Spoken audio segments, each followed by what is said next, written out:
So what should you do if you're looking to sell a property in this current housing market? How should you price the home? Should you list it low, hoping for multiple offers, or should you shoot for the moon right to start, hoping that you'll get your price? Also, what should you do if you're thinking of buying a property but you have a property to sell? Well, these are the questions that you guys have asked me over the last couple of videos when we've been talking about buying a home in this market. And so I wanted to take a little bit of time today and address the other side, the act of selling a property in the current housing market. My name is Jeb Smith. I'm a real estate broker here in Southern California, and I've been selling real estate for nearly 18 years. And what we're going to do today is we're going to talk about selling a property in the 2021 housing market. It's a little bit different than it's been in my entire career, just because it's one that is really skewed towards the selling side, which you think would be an easy experience for the seller. And in some cases it is, but we're also going to talk about those cases when it's not so great, because everybody thinks that in this market, sellers have it very easy. They're just cashing checks and, no worries in the world. And that can be the case in some circumstances, but the majority of sellers out there are also looking to buy property. So that's really good on one side, but it's also stressful on the other side. So we're going to talk about that a little bit. So let's start today's video by talking about the housing market. If you've been following it at all, or you've been considering selling, you've likely been paying attention to the housing market. It's one that has anemically low inventory, available properties for sale. Now, that's not just here in Southern California, that's all across the United States. There's just not enough property out there to meet the current buyer demand. And what a lot of people are thinking is, how is supply so low with the pandemic, with people being let off from their jobs? How is it, the market as crazy as it is? And I get that question a lot, and it basically comes down to, back after the last housing crash, we had, an oversupply of homes, and, they put restrictions in place to limit the number of properties that home builders could buy. And this started this supply issue back in 2011, 2012. And since then, it's only gotten worse.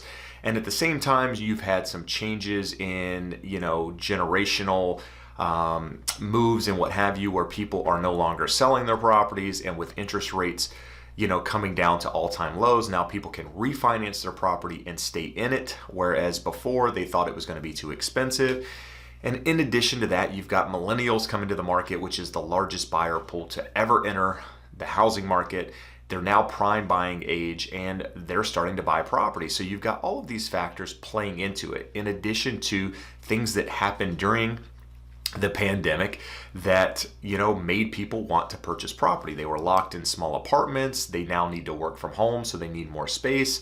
You also have people that can now move out of area, move out of state, and buy a property where, like California, some of these people could not afford property in California, but now they're in a position where they can move to a more affordable area and buy property. So this is creating this strain on inventory all across the United States. You take that and you add low interest rates, right? Which is fuel to the fire, and it's giving people an opportunity to get into the market that never thought they would be able to buy a home, and also allowing people to move up and buy larger property because of a lower payment, because of low interest rates. So what is it like to be a seller? Well, it's one that in most markets you're in control, which means that you're able to kind of leverage the negotiation side. You're able to get your price in a lot of ways if you're priced correctly, which we're going to talk about in a minute.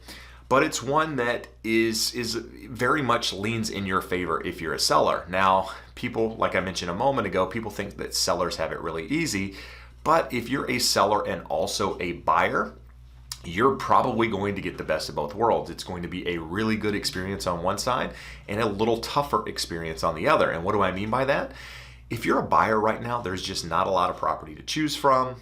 You're up against multiple offers in a lot of cases. You're having to bid above and beyond the asking price, and it's just a tough process. And if you're going through that and you're having buyer fatigue, check out this video I just did here. But that's one that it's difficult for buyers. And so the selling side, it's a little easier in most cases because, you're getting more money for your house, and it's it's easy for the most part because buyers are willing to do things that they're not normally willing to do to make a transaction go through.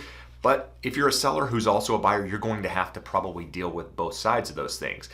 But we talked about price to come into this, right? And this is a question that I often get when I sit down with a seller and we talk about pricing a home, and they say, well, should we price it low because, that way a lot of people will see it and they'll bid up the price and it'll get to, maybe above the price that we think it's worth, or should we price it high? They don't use the word high, but that's essentially what they're saying. Should we price it here, which in my eyes might be a high price?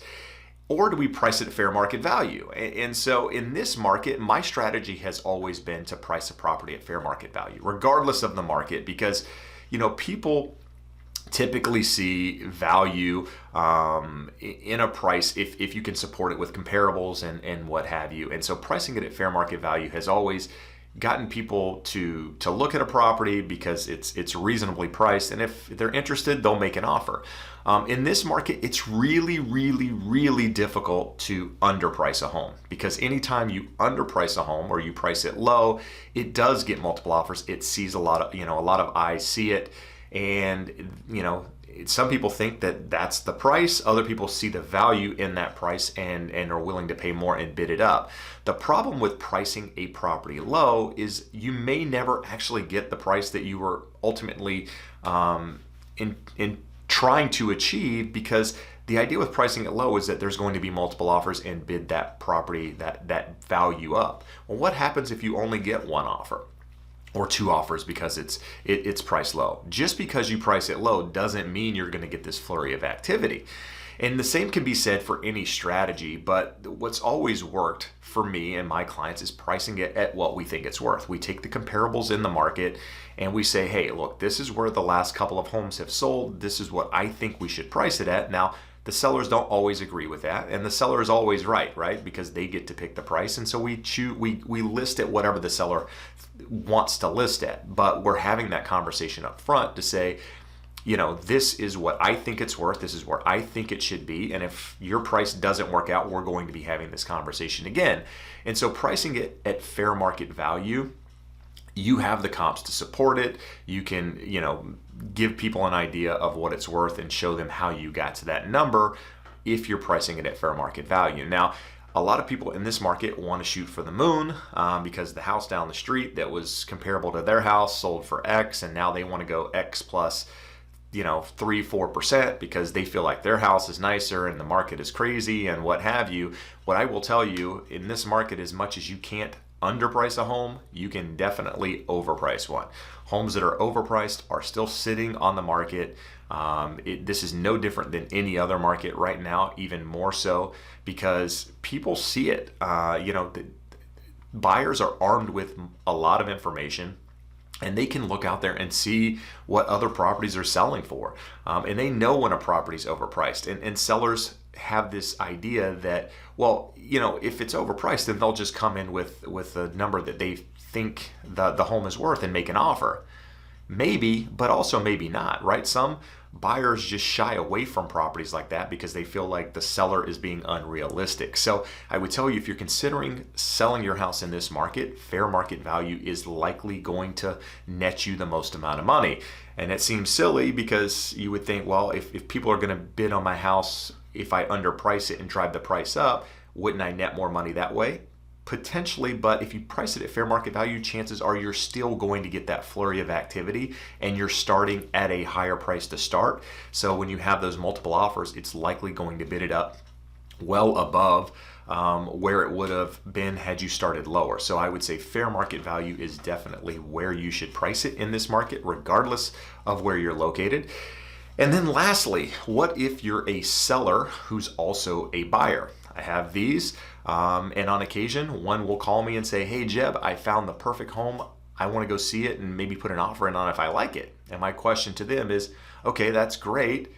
Do we need to sell your property in order to buy it? And they're like, yeah. That is a problem in this market because things are moving so fast. It is, always in your best interest to have that conversation prior to actually finding the right property.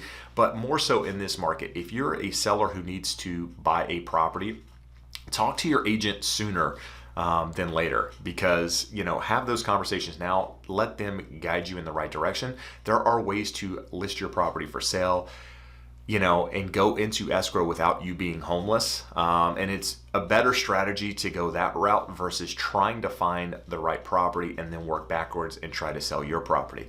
You're also in a market that is, like I mentioned, competitive, but one that if you're contingent on selling something or contingent on whatever, that puts, your offer, kind of moves it down the list in some cases, unless all contingencies have been removed from that property, because a lot of offers out there right now, buyers don't have contingencies. And so if you're one offer that has a contingency of selling your property and you're up against somebody that doesn't, you've really got to sell yourself in order to get that offer accepted. So if you're someone who is selling a property in order to buy one, or buying one and need to sell your property, however you want to look at it, have those conversations up front. Start thinking about putting your house on the market sooner, and come up with strategies with your agent to be able to go into escrow without having to actually close on that property. Maybe you can do a rent back. Maybe you can sell it contingent upon finding the replacement property. There are different strategies, and a professional agent out there can guide you through those. And like I always say, if you need an agent in one of these areas that you're in, you don't have somebody you can trust, reach out to me directly. I'm happy to put you in touch with somebody who can guide you through that process. But I hope in watching this video that was helpful in explaining the selling process in the market that we're in right now.